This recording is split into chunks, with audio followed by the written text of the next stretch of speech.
আরেকটু জানে। হ্যাঁ হ্যাঁ, ধোয়া লাগবে, আরো লাগবে। ওকে,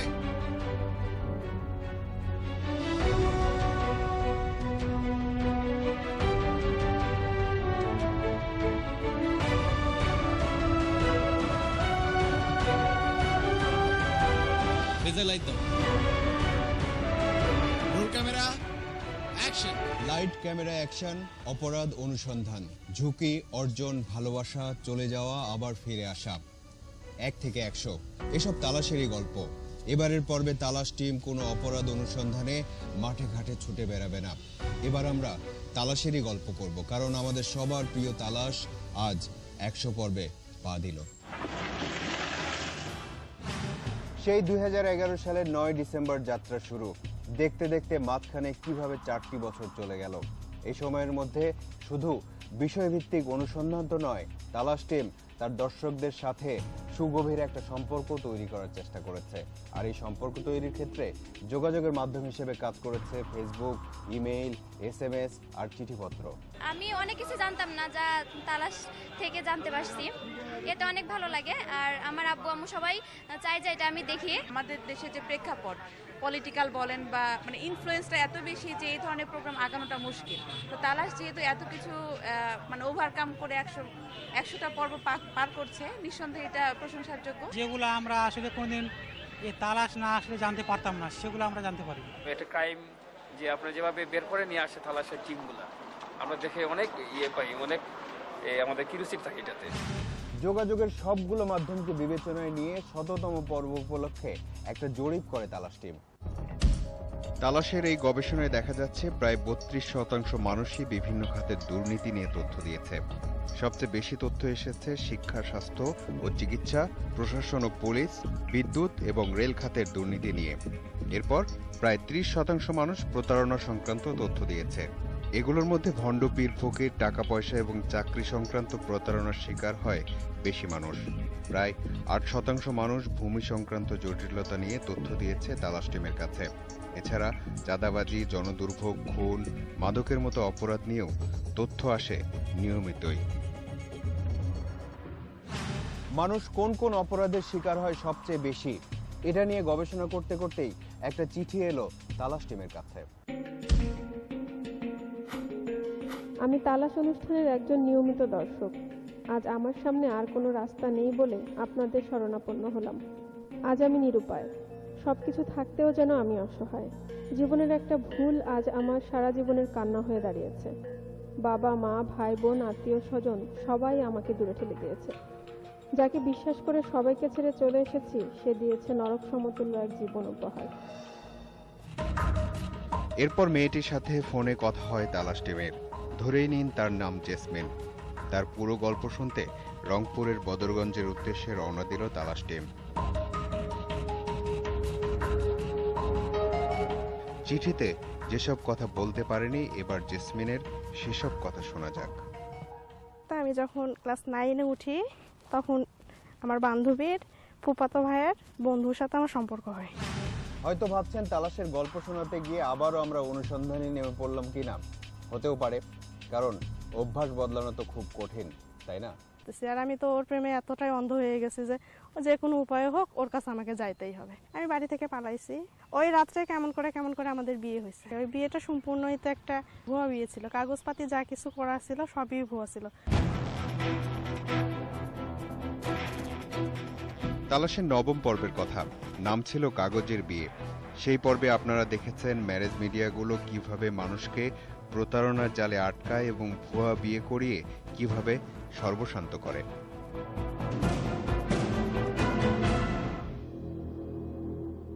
এই ছেলের সাথে কি সংসার হইতো? না ভাইয়া, হইতো না। আপনি কিভাবে ছেলেটাকে ফাঁকি দিয়ে চলে যেতেন সেটা বলেন। বাঁচতেন কিভাবে? আমি পরবর্তীকে মাপ চেয়ে নিতাম। কখনো নারীকে দিয়ে প্রতারণা করানো হয়, কখনো বা নারী প্রতারণার শিকার হয়। এই দুই দিকেই নজর ছিল তালাশ টিমের। পরবর্তীতে আমাকে যেখানে নিয়ে গেছিল বর্ডারের কাছাকাছি কোনো এলাকা, কিন্তু যখন ওই 3টা মেয়ের সাথে আমার পরিচয় হয়, তখন আমি বুঝতে পারছি যে আমাকে এখানে পাচার করে দেওয়ার জন্যই নিয়ে আসছে। মানুষকে পণ্য হিসেবে পাচার করে দেওয়া হয় সীমানার ওপারে, আর আমরা ছুটছিলাম তার পেছনে।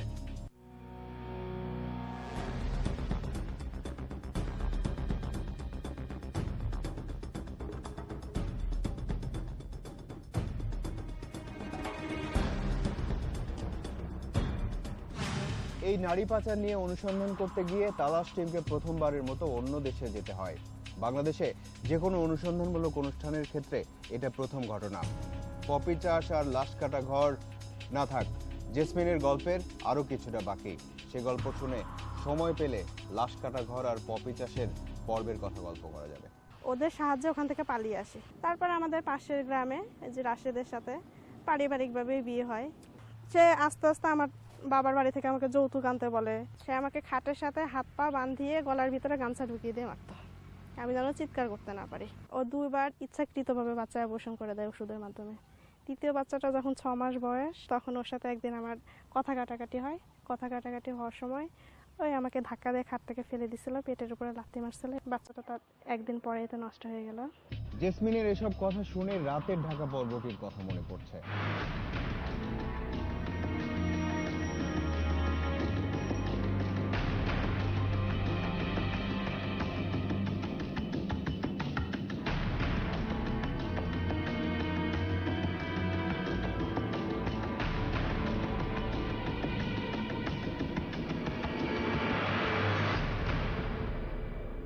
সরকার একটা কর্ম দিত, সংসার নিয়ে চলতে পারতাম, এতিম বাচ্চা মারে নিয়ে মান সম্মান নিয়ে পাদবি থাকতে পারতাম, তাহলে আমরা এই জগৎ আসতাম না। আমি 10টা বাচ্চা নষ্ট করছি, একটা বাচ্চা মানুষের দেয়া ফেলাইছি, আর একটা বাচ্চা আমার মার কাছে। তালাশ কেন 7 দিন পর পর না হয়ে 15 দিন পর পর প্রচারিত হয়, এটা নিয়ে আপনাদের অনেক অভিযোগ। কিন্তু কি করার আছে বলুন? পরিমাণের ব্যাপারটি দেখতে গেলে তো মানের ব্যাপারে ছাড় দিতে হয়, তখন তো আবার আপনারাই নাখোশ হবেন। 2011 সালের 9 ডিসেম্বর ভুয়া মুক্তিযোদ্ধাদের নিয়ে অনুসন্ধানের মধ্যে দিয়ে শুরু হয় তালাশের যাত্রা। তারপর মাদক, খাদ্যে ভেজাল, ভুয়া ডাক্তার, গাড়ি চুরি, নরসিংদীর ট্যাটা যুদ্ধ, এসব বিষয়ে অনুসন্ধান তালাশকে দর্শকদের কাছাকাছি নিয়ে যায় খুব দ্রুত। মরা মুরগি কিভাবে মানুষের খাবারের প্লেটে উঠে আসে, সেই অনুসন্ধানও দেখেছেন তালাশেই। পেশাদার খুনিদের কর্মকাণ্ডের জগৎও আপনারা তালাশেই দেখেছেন।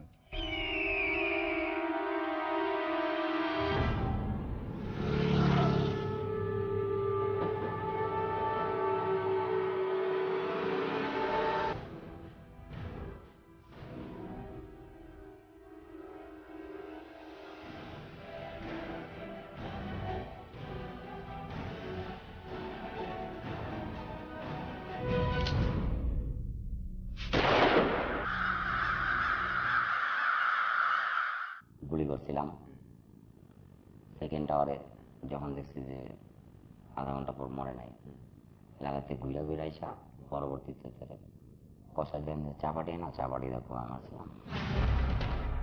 কবর থেকে মৃত মানুষের কঙ্কালও যে চুরি হতে পারে তা মানুষ তালাশের মাধ্যমে জেনেছে।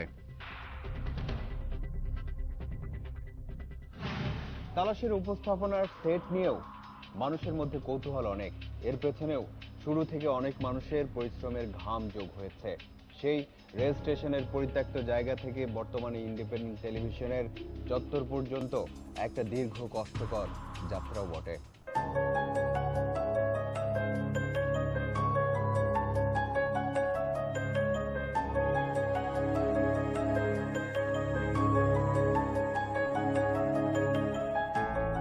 যাত্রা শুরুর 1 বছরের মধ্যেই নিজের চরিত্র চিনিয়ে দেয় তালাশ। এত অল্প সময়ের মধ্যে বাংলাদেশের অন্য কোনো অনুসন্ধানমূলক অনুষ্ঠানের মানুষের এত কাছাকাছি যাওয়ার রেকর্ডও কম। এ কারণেই তালাশের 1 বছর পূর্তি একটা বড় উপলক্ষ হয়ে যায়।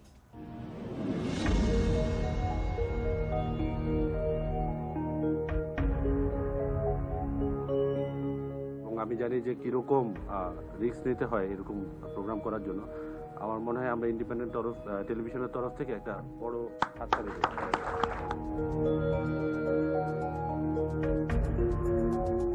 I would like to thank all of you. I would like to thank the Talash team. You have done a fantastic job, a wonderful job. The entire country is talking about your program. আমাদের ফুল reporting team, news team, আমাদের সকল বিভাগের এইচওডিরা, আমাদের সবাই আমরা তালাশটা enjoy করি এবং তালাশটা নিয়ে আমরা গর্ববোধ করি।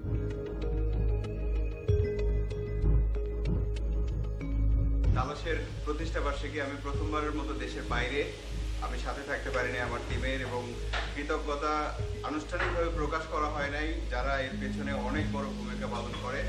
হ্যাপি বার্থডে তালাশ।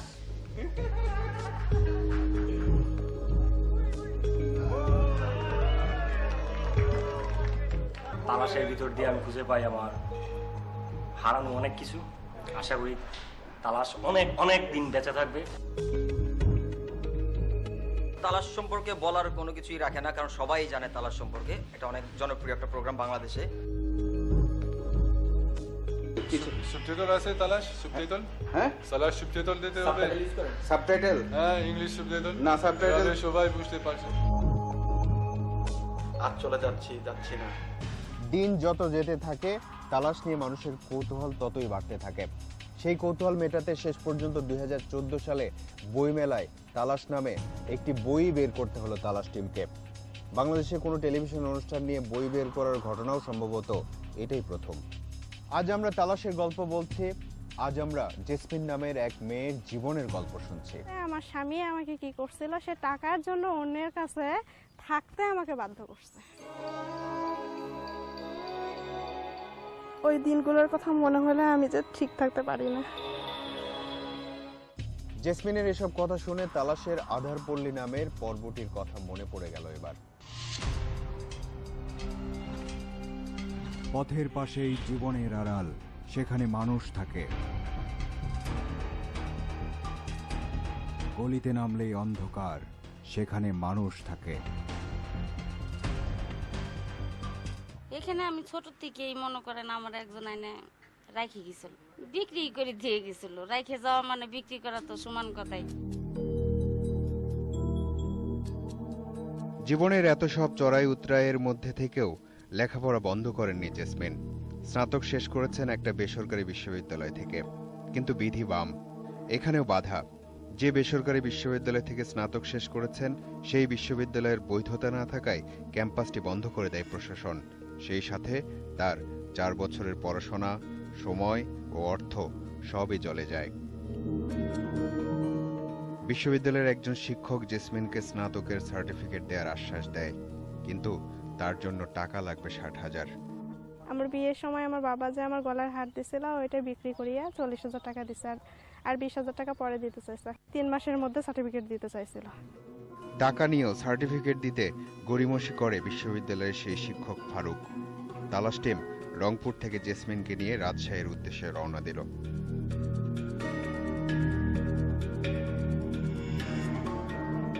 জেসমিন যাচ্ছে ফারুকের দেয়া ঠিকানায়। তালাশ টিম দূর থেকে নজর রাখল। ভেতরে চলে গেল জেসমিন। বাইরে থেকে ভেতরের কথোপকথন শুনছে তালাশ টিমের সদস্যরা। তারপর আমি রুমে থাকা হাতে আমার এরকম করে গালে হাত দিয়ে এরকম করতে, কি বলছো? গায়ে হাত দিতে লাগছে না, আমি দিতে দেই না, আমি বাথরুমে ঢুকে গেছি। একটা মেয়ে আপনার অসহায় আপনার কাছে সার্টিফিকেট জন্য আসছে, এটা আপনার করা উচিত হয়েছে? আপনি বলেন। কিছু যদি এক্সট্রা হয়ে থাকে উচিত হয়নি, ঠিক আছে, আর তো কিছু নাই, সরি বললাম, উচিত হয়নি। আচ্ছা, তালাশের 49তম পর্বের সাথে কি এই ঘটনা একটু মিলে গেল? তালাশের সেই পর্বের নাম ছিল শিক্ষক না রাক্ষস। আমি বিদ্যালয়ে 9ম শ্রেণীতে অধ্যয়নরত। আসামি ইমাম হোসেন আমাকে 8ম শ্রেণী থেকে পাঠদান করে আসছিলেন। আসামি ইমাম হোসেন মাঝে মাঝে আমাকে বাজে ইঙ্গিত করতেন। এরকম কাজ যেন আর কারোর সাথে না করতে পারে।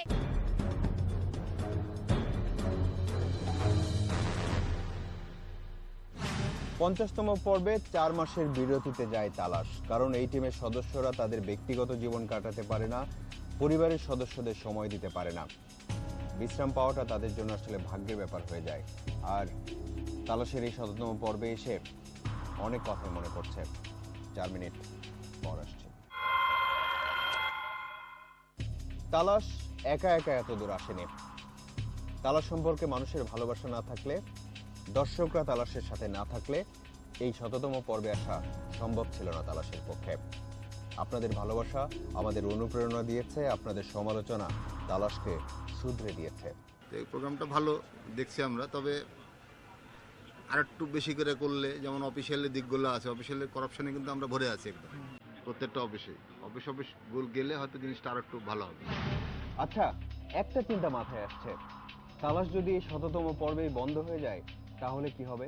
না, অবভিয়াসলি নট। তালাশ কেন বন্ধ হবে? বন্ধ করা তো উচিতই না, বরং এরকম প্রোগ্রাম আরো চলা দরকার। আমাদের প্রত্যেকটা টেলিভিশনের এরকম উদ্যোগ নেওয়া দরকার। না জানা জিনিস বাংলা সব মানুষদেরকে জানানো যায়, মানে এটা বন্ধ হইলে আসলে সবকিছু থেমে যাবে, মানে যেগুলো জানা মানুষ জানতে পারবে না যে কিছু জিনিস আছে।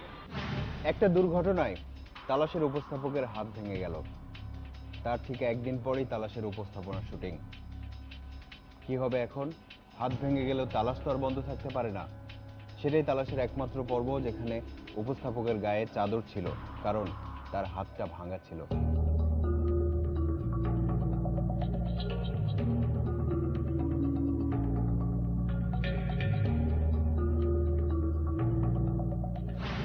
অনেকেই জিজ্ঞেস করেন তালাশে অনুসন্ধানে নেমে আমাদের কেমন ঝুঁকি নিতে হয়। বেশিরভাগ সময় আমরা এই প্রশ্নের উত্তর এড়িয়ে যাই। কথা বলতে বলতে আজ যখন এই ঝুঁকির প্রসঙ্গ এসেই গেল, তখন তালাশে প্রচারিত অস্ত্রের কারখানা আর ভারত থেকে গরু আনার পুরো প্রক্রিয়া নিয়ে নির্মিত হাউকাউ, এই দুটি পর্বের কথা মনে পড়ছে।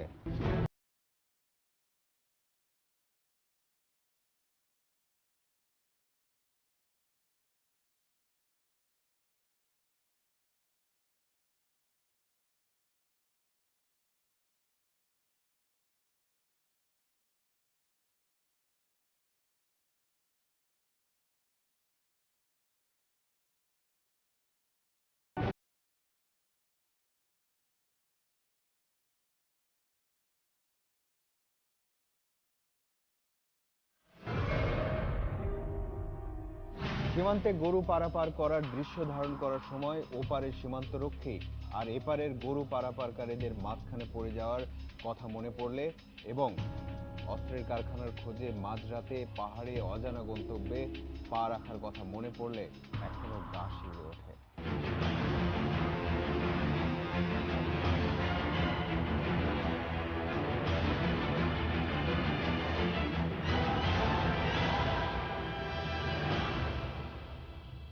এই যে বলছি তালাশ আপনাদের এত প্রিয়, কিন্তু তালাশ কি সবার প্রিয়? না। তালাশ টিম যখন অনুসন্ধান করতে করতে কারো ঘরে ঢুকে পড়ে, তখন আর তাদের প্রিয় থাকে না। তখন এই প্রিয় টিমের সদস্যদের গায়ে হাত তুলতেও দ্বিধা করে না তারা।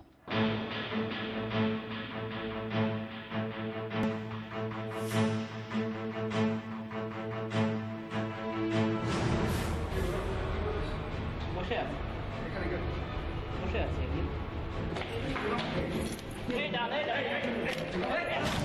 শুধু তো হামলা নয়, মামলাও আছে। গোপন সত্যটা প্রকাশ করলেই কেউ কেউ মামলা ঠুকে দেয়, আমরা কষ্ট পাই। তারপর আপনারা যখন আমাদের পিঠ চাপড়ে দেন, তখন তালাশ টিম আবারও ঝুঁকি নিয়ে অনুসন্ধানে নেমে পড়ে। যাক সেসব কথা, জেসমিনের গল্পের আরো কিছুটা অংশ বাকি, চলুন শুনি। জীবন যুদ্ধে পরাজিত হতে চান না জেসমিন। আত্মনির্ভরশীল হতে তাই পত্রিকায় দেয়া একটা চাকরির বিজ্ঞাপন দেখে ঢাকায় যাওয়া। চাকরি হয় নগর জনস্বাস্থ্য উন্নয়ন কেন্দ্র নামের একটা প্রতিষ্ঠানে। ওই মুহূর্তে তো একটা চাকরি আমার খুব প্রয়োজন ছিল। জেসমিনের মাধ্যমে আরো কয়েকজনের চাকরি হয় সেই প্রতিষ্ঠানে। 14 জন কর্মীর টাকা দেওয়া হয়েছে। দেওয়ার পরে আর কোনো ফোন ধরে না। কর্মীরা ফোন দিলে কারোর ফোন রিসিভ করলে উল্টাপাল্টা কথা বলে। আবারও প্রতারিত জেসমিন, সাথে আরো কয়েকজন। জেসমিন হয়তো চাকরি নিয়ে প্রতারণা সংক্রান্ত তালাশের দুটি পর্ব দেখেনি। জেসমিনদের মতো অনেক প্রতারিত মানুষের গল্প উঠে এসেছিল সেই পর্বে।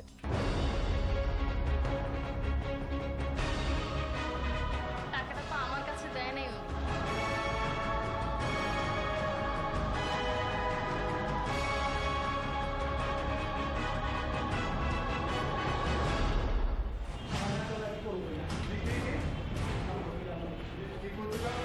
সেই পর্বে যেসব প্রতারক মানুষকে চাকরি দেবার নামে ধোঁকা দিয়েছে, তারা তালাশ টিমের কাছে ক্ষমাও চায়। এরকম একটা প্রতিষ্ঠান ছিল রাজধানীর বারিধারা DOHS এর একটা বাড়িতে। সেই অফিসের ব্যবস্থাপনা পরিচালক মুজিবুর রহমান নিজের ভুল বুঝতে পেরে ক্ষমা চেয়েছিল তালাশ টিমের কাছে। সেটা 2014 সালের ঘটনা। জেসমিন যে প্রতিষ্ঠানে চাকরির জন্য গিয়েছিল, সেই প্রতিষ্ঠানে তালাশ টিম। রাজধানীর বারিধারা DOHS এর এই বাড়িতে প্রতিষ্ঠানটির অফিস। ভেতরে যেতেই সবার মধ্যে একটা তড়িঘড়ি ভাব শুরু হলো। এক এক করে সবাই পালাতে লাগলো। কয়েকটা কক্ষ খুঁজে পাওয়া গেল একজনকে। দেখুন তো এই লোককে চিনতে পারেন কিনা? 2 বছর আগে তাকেই আপনারা তালাশে দেখেছিলেন। আমাকে চিনতে পারছেন? শুরু না, এই ব্যবসা কি চালিয়ে যাবেন? না না। তারপর মুজিবর। না বসেন, একটু কথা বলি। আপনি কোথায় আছেন?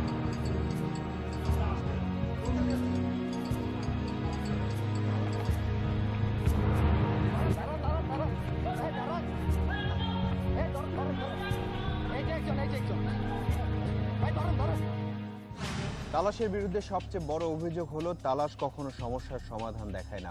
এই অভিযোগটা আমরা শুরু থেকেই মেনে নিয়েছি এবং ভবিষ্যতেও মেনে নেব, কারণ আমরা বিশ্বাস করি সমস্যার সমাধান করা প্রশাসনের কাজ, তালাশের নয়। আমরা ঘটনা তুলে ধরি ঘটনাকে প্রশাসনের নজরে আনতে এবং মানুষের মধ্যে সচেতনতা তৈরি করতে। ধরুন এই মুজিবরের পেছনে যদি তালাশ টিম গত 2 বছর ধরে লেগে থাকতো, তাহলে কি এই সময়ের মধ্যে আরো অনেক নতুন বিষয় দর্শক দেখতে পেত? আর আইন প্রয়োগের ক্ষমতাও তো আমাদের কাছে নেই। যাই হোক, তালাশের এই 100তম পর্বে আসার পেছনে এত মানুষের অবদান যে নাম বলে শেষ করা যাবে না। স্যালুট জানাই তাদের। আর একটা ঘোষণা, এবার 2 মাসের বিরতিতে যাচ্ছে তালাশ। এই সময়ের মধ্যে তালাশ টিমের সাথে যোগাযোগ করতে লিখুন এই ঠিকানায়। প্রযোজক তালাশ, ইন্ডিপেন্ডেন্ট টেলিভিশন, 149 150 তেজগাঁও শিল্প এলাকা, ঢাকা 1208। ইমেইল করতে পারেন talash@independent24.tv এই ঠিকানায়। আপনার অনুসন্ধানী তার নাম জেসমিন। তার পুরো গল্প শুনতে রংপুরের বদরগঞ্জের উদ্দেশ্যে রওনা দিল তালাশ টিম। চিঠিতে যেসব কথা বলতে পারেনি, এবার জেসমিনের সেসব কথা শোনা যাক। তা আমি যখন ক্লাস 9-এ উঠি, তখন আমার বান্ধবীর ফুফাতো ভাইয়ের বন্ধুর সাথে আমার সম্পর্ক হয়। হয়তো ভাবছেন তালাশের গল্প শোনাতে গিয়ে আবারও আমরা অনুসন্ধানে নেমে পড়লাম কিনা। হতেও পারে, কারণ অভ্যাস বদলানো তো খুব কঠিন, তাই না? আর আমি তো ওর প্রেমে এতটাই অন্ধ হয়ে গেছি যে কোনো উপায় হোক ওর কাছে আমাকে যাইতেই হবে। আমি বাড়ি থেকে পালাইছি। ওই রাত্রে কেমন করে আমাদের বিয়ে হয়েছে। ওই বিয়েটা সম্পূর্ণই তো একটা ভুয়া বিয়ে ছিল। কাগজপাতি যা কিছু করা ছিল সবই ভুয়া ছিল। তালাশের 9ম পর্বের কথা, নাম ছিল কাগজের বিয়ে। সেই পর্বে আপনারা দেখেছেন ম্যারেজ মিডিয়াগুলো কিভাবে মানুষকে প্রতারণার জালে আটকায় এবং ভুয়া বিয়ে করিয়ে কিভাবে সর্বশান্ত করে।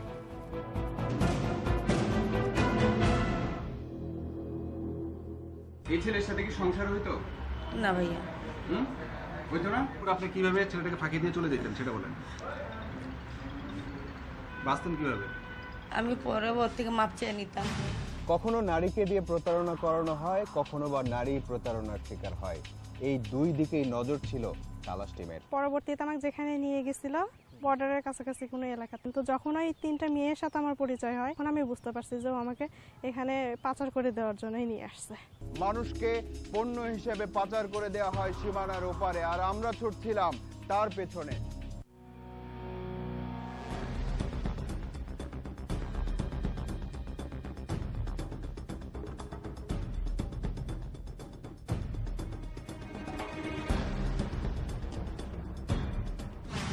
এই নারী পাচার নিয়ে অনুসন্ধান করতে গিয়ে তালাশ টিমকে প্রথমবারের মতো অন্য দেশে যেতে হয়। বাংলাদেশে যে কোনো অনুসন্ধানমূলক অনুষ্ঠানের ক্ষেত্রে এটা প্রথম ঘটনা। পপি চাষ আর লাশ কাটা ঘর না থাক, জেসমিনের গল্পের আরও কিছুটা বাকি। সে গল্প শুনে সময় পেলে লাশ কাটা ঘর আর পপি চাষের পর্বের কথা গল্প করা যাবে। ওদের সাহায্যে ওখান থেকে পালিয়ে আসি। তারপর আমাদের পাশের গ্রামে যে রাশেদের সাথে পারিবারিকভাবে বিয়ে হয়। সে আস্তে আস্তে আমার বাবার বাড়ি থেকে আমাকে যৌতুক আনতে বলে। সে আমাকে খাটের সাথে হাত পা বাঁধিয়ে গলার ভিতরে গামছা ঢুকিয়ে দিয়ে মারত, আমি যেন চিৎকার করতে না পারি। ও 2 বার ইচ্ছাকৃতভাবে বাচ্চা অ্যাবর্শন করে দেয় ওষুধের মাধ্যমে।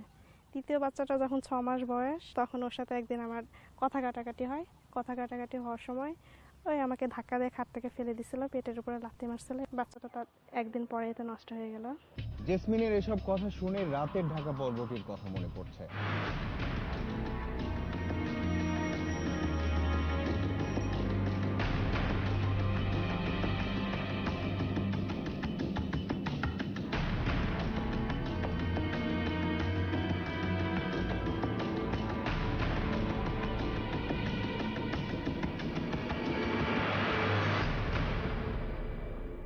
সরকার একটা কর্ম দিত, সংসার নিয়ে চলতে পারতাম, এতিম বাচ্চা মারে নিয়ে মান সম্মান নিয়ে পাশাপাশি থাকতে পারতাম, তাহলে তো আমরা এই জগৎ আসতাম না।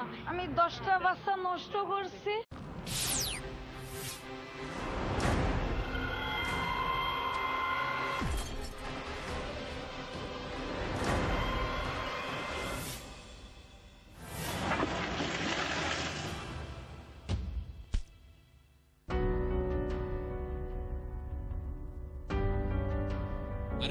আরেকটু জানে হ্যাঁ ধোয়া লাগবে, আরো লাগবে।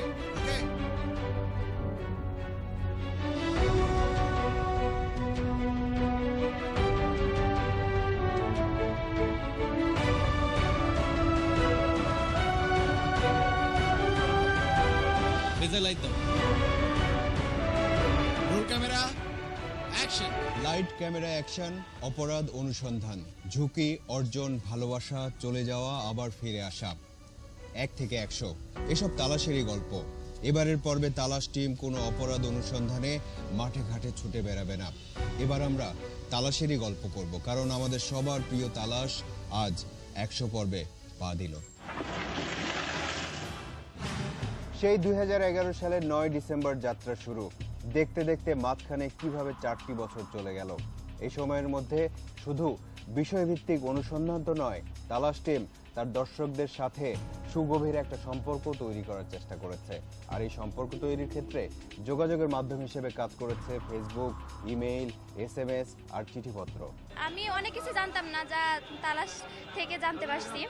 এটা অনেক ভালো লাগে। আর আমার আব্বু আম্মু সবাই চায় যে এটা আমি দেখি। আমাদের দেশে যে প্রেক্ষাপট, পলিটিক্যাল বলেন বা মানে ইনফ্লুয়েন্সটা এত বেশি যে এই ধরনের প্রোগ্রাম আগানোটা মুশকিল। তো তালাশ যেহেতু এত কিছু মানে ওভারকাম করে 100টা পর্ব পার করছে, নিঃসন্দেহে এটা প্রশংসার যোগ্য। যেগুলো আমরা আসলে কোনদিন এই তালাশ না আসলে জানতে পারতাম না, সেগুলো আমরা জানতে পারি। এটা ক্রাইম যে আপনারা যেভাবে বের করে নিয়ে আসে তালাশের টিমগুলো, আমরা দেখে অনেক পাই, অনেক আমাদের কিউরিওসিটি থাকে এটাতে।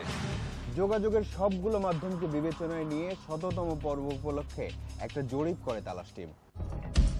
তালাশের এই গবেষণায় দেখা যাচ্ছে প্রায় 32% মানুষই বিভিন্ন খাতের দুর্নীতি নিয়ে তথ্য দিয়েছে।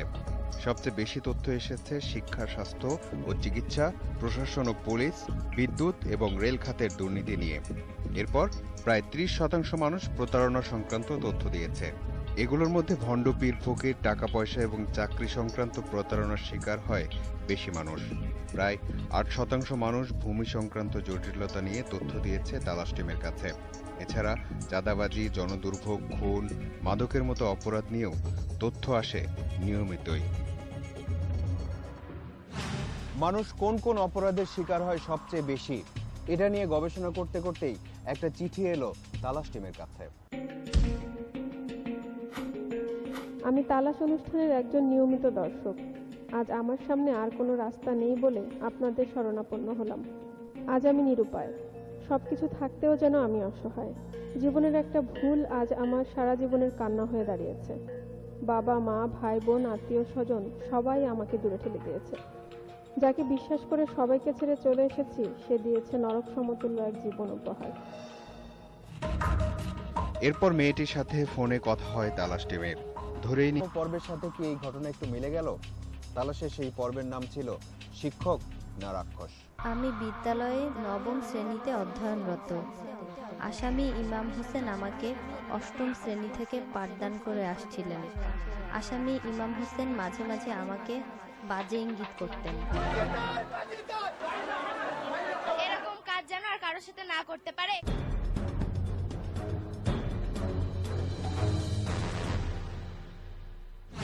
পঞ্চাশতম পর্বে 4 মাসের বিরতিতে যায় তালাশ, কারণ এই টিমের সদস্যরা তাদের ব্যক্তিগত জীবন কাটাতে পারে না, পরিবারের সদস্যদের সময় দিতে পারে না। বিশ্রাম পাওয়াটা তাদের জন্য আসলে ভাগ্যের ব্যাপার হয়ে যায়। আর তালাশের এই 100তম পর্বে এসে অনেক কথা মনে পড়ছে। 4 মিনিট পর আসছে। তালাশ একা একা এত দূর আসেনি। তালাশ সম্পর্কে মানুষের ভালোবাসা না থাকলে, দর্শকরা তালাশের সাথে না থাকলে এই 100তম পর্বে আসা সম্ভব ছিল না তালাশের পক্ষে। আপনাদের ভালোবাসা আমাদের অনুপ্রেরণা দিয়েছে, আপনাদের সমালোচনা তালাশকে শুধরে দিয়েছে। এই প্রোগ্রামটা ভালো দেখছি আমরা, তবে আর একটু বেশি করে করলে, যেমন অফিসিয়ালি দিকগুলো আছে, অফিসিয়ালি করাপশনে কিন্তু আমরা ভরে আছি একদম প্রত্যেকটা অফিস গেলে হয়তো জিনিসটা আর একটু ভালো হবে। আচ্ছা, একটা চিন্তা মাথায় আসছে, তালাশ যদি এই ১৭তম পর্বেই বন্ধ হয়ে যায় তাহলে কি হবে? না, অবভিয়াসলি নট। তালাশ কেন বন্ধ হবে? বন্ধ করা তো উচিতই না, বরং এরকম প্রোগ্রাম আরো চলা দরকার। আমাদের প্রত্যেকটা টেলিভিশনের এরকম উদ্যোগ নেওয়া দরকার। না জানা জিনিস সব মানুষদেরকে জানানো যায়, মানে এটা বন্ধ হইলে আসলে সবকিছু থেমে যাবে, মানে যেগুলো জানা মানুষ জানতে পারবে না যে কিছু জিনিস আছে। একটা দুর্ঘটনায় তালাশের উপস্থাপকের হাত ভেঙে গেল, তার ঠিক একদিন পরেই তালাশের উপস্থাপনা শুটিং। কি হবে এখন? হাত ভেঙে গেলেও তালাশ তো আর বন্ধ থাকতে পারে না। সেটাই তালাশের একমাত্র পর্ব যেখানে উপস্থাপকের গায়ে চাদর ছিল, কারণ তার হাতটা ভাঙা ছিল।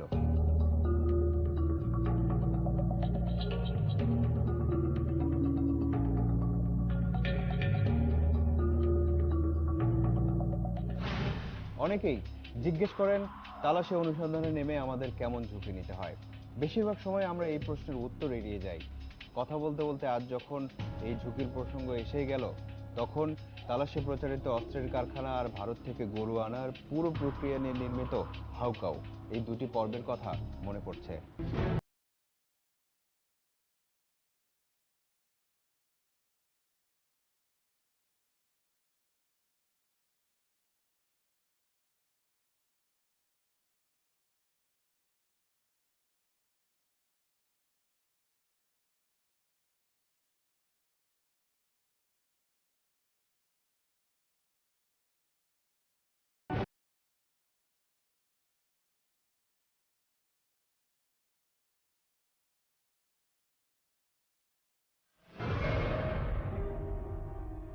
সীমান্তে গরু পারাপার করার দৃশ্য ধারণ করার সময় ওপারের সীমান্তরক্ষী আর এপারের গরু পারাপারকারীদের মাঝখানে পড়ে যাওয়ার কথা মনে পড়লে এবং অস্ত্রের কারখানার খোঁজে মাঝরাতে পাহাড়ে অজানা গন্তব্যে পা রাখার কথা মনে পড়লে এখনো গা শিউরে ওঠে।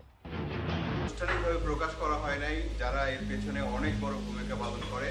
হ্যাপি বার্থডে তালাশ।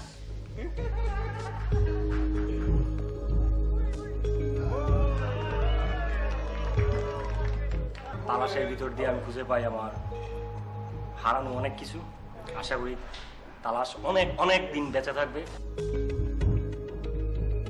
তালাশ সম্পর্কে বলার কোনো কিছুই রাখে না, কারণ সবাই জানে তালাশ সম্পর্কে। এটা অনেক জনপ্রিয় একটা প্রোগ্রাম বাংলাদেশে। সাবটাইটেল আছে তালাশ? সাবটাইটেল? হ্যাঁ, তালাশ সাবটাইটেল দিতে হবে। সাবটাইটেল? হ্যাঁ, ইংলিশ সাবটাইটেল। না, সাবটাইটেল সবাই বুঝতে পারছে। আজ চলে যাচ্ছি না। দিন যত যেতে থাকে তালাশ নিয়ে মানুষের কৌতূহল ততই বাড়তে থাকে। সেই কৌতূহল মেটাতে শেষ পর্যন্ত 2014 সালে বইমেলায় তালাশ নামে একটি বই বের করতে হলো তালাশ টিমকে। বাংলাদেশে কোনো টেলিভিশন অনুষ্ঠান নিয়ে বই বের করার ঘটনাও সম্ভবত এটাই প্রথম। আজ আমরা তালাশের গল্প বলছি। আজ আমরা জেসমিন নামের এক মেয়ের জীবনের গল্প শুনছি। আমার স্বামী আমাকে কি করছিল, সে টাকার জন্য অন্যের কাছে থাকতে আমাকে বাধ্য করছে। ওই দিনগুলোর কথা মনে হলে আমি যে ঠিক থাকতে পারি না। জেসমিনের এসব কথা শুনে তালাশের আধারপল্লী নামের পর্বটির কথা মনে পড়ে গেল এবার। পথের পাশেই জীবনের আড়াল, সেখানে মানুষ থাকে। গলিতে নামলেই অন্ধকার, সেখানে মানুষ থাকে। এখানে আমি ছোট থেকেই মনে করেন আমার একজন আইনে রাখি গেছিল, বিক্রি করে দিয়ে গেছিল। রাখে যাওয়া মানে বিক্রি করা তো সমান কথাই। জীবনের এত সব চড়াই উতরাইয়ের মধ্যে থেকেও লেখাপড়া বন্ধ করেননি জেসমিন। স্নাতক শেষ করেছেন একটা বেসরকারি বিশ্ববিদ্যালয় থেকে, কিন্তু বিধি বাম, এখানেও বাধা। যে বেসরকারি বিশ্ববিদ্যালয় থেকে স্নাতক শেষ করেছেন সেই বিশ্ববিদ্যালয়ের বৈধতা না থাকায় ক্যাম্পাসটি বন্ধ করে দেয় প্রশাসন। সেই সাথে তার 4 বছরের পড়াশোনা, সময় ও অর্থ সবই চলে যায়। বিশ্ববিদ্যালয়ের একজন শিক্ষক জেসমিনকে স্নাতকের সার্টিফিকেট দেওয়ার আশ্বাস দেয়, কিন্তু তার জন্য টাকা লাগবে 60,000। আমার বিয়ের সময় আমার বাবা যে আমার গলার হার দিছিল ওইটা বিক্রি করিয়া 40,000 টাকা দিছে, আর 20,000 টাকা পরে দিতে চাইছে। 3 মাসের মধ্যে সার্টিফিকেট দিতে চাইছিল। টাকা নিয়েও সার্টিফিকেট দিতে গড়িমসি করে বিশ্ববিদ্যালয়ের সেই শিক্ষক ফারুক। তালাশ টিম রংপুর থেকে জেসমিনকে নিয়ে রাজশাহীর উদ্দেশ্যে রওনা দিল।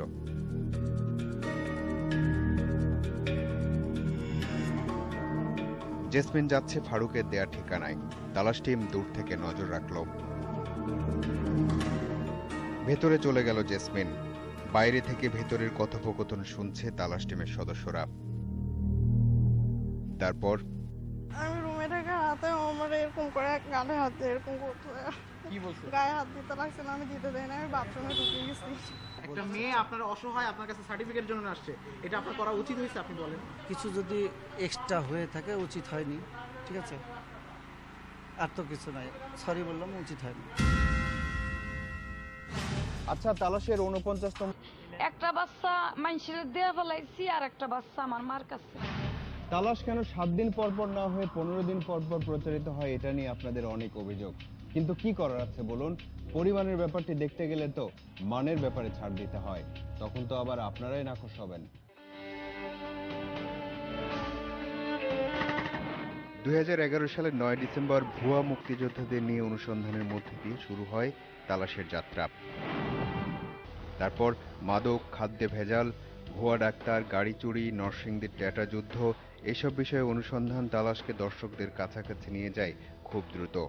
মরা মুরগি কিভাবে মানুষের খাবারের প্লেটে উঠে আসে, সেই অনুসন্ধানও দেখেছেন তালাশেই। পেশাদার খুনিদের কর্মকাণ্ডের জগৎও আপনারা তালাশেই দেখেছেন।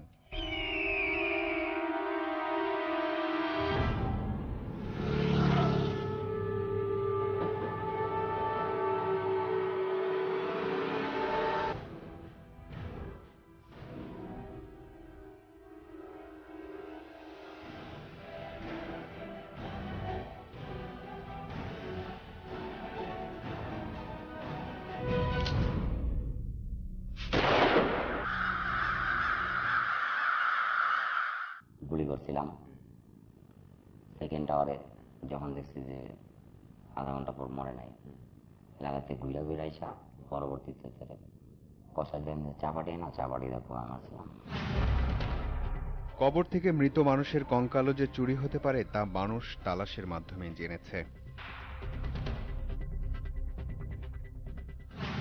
তালাশের উপস্থাপনার সেট নিয়েও মানুষের মধ্যে কৌতূহল অনেক। এর পেছনেও শুরু থেকে অনেক মানুষের পরিশ্রমের ঘাম যোগ হয়েছে। সেই রেল স্টেশনের পরিত্যক্ত জায়গা থেকে বর্তমানে ইন্ডিপেন্ডেন্ট টেলিভিশনের চত্বর পর্যন্ত একটা দীর্ঘ কষ্টকর যাত্রাও বটে।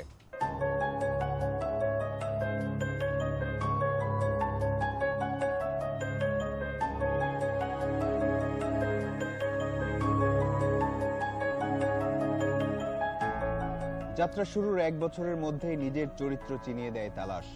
এত অল্প সময়ের মধ্যে বাংলাদেশের অন্য কোনো অনুসন্ধানমূলক অনুষ্ঠানের মানুষের এত কাছাকাছি যাওয়ার রেকর্ডও কম। এ কারণেই তালাশের 1 বছর পূর্তি একটা বড় উপলক্ষ হয়ে যায়।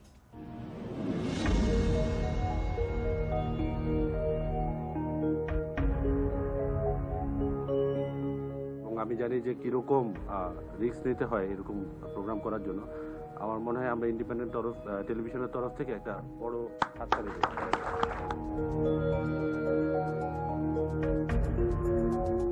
I would like to thank all of you. I would like to thank the Talash team. You have done a fantastic job, a wonderful job. The entire country is talking about your program. আমাদের ফুল reporting team, news team, আমাদের সকল বিভাগের এইচওডিরা, আমাদের সবাই আমরা তালাশটা enjoy করি এবং তালাশটা নিয়ে আমরা গর্ববোধ করি।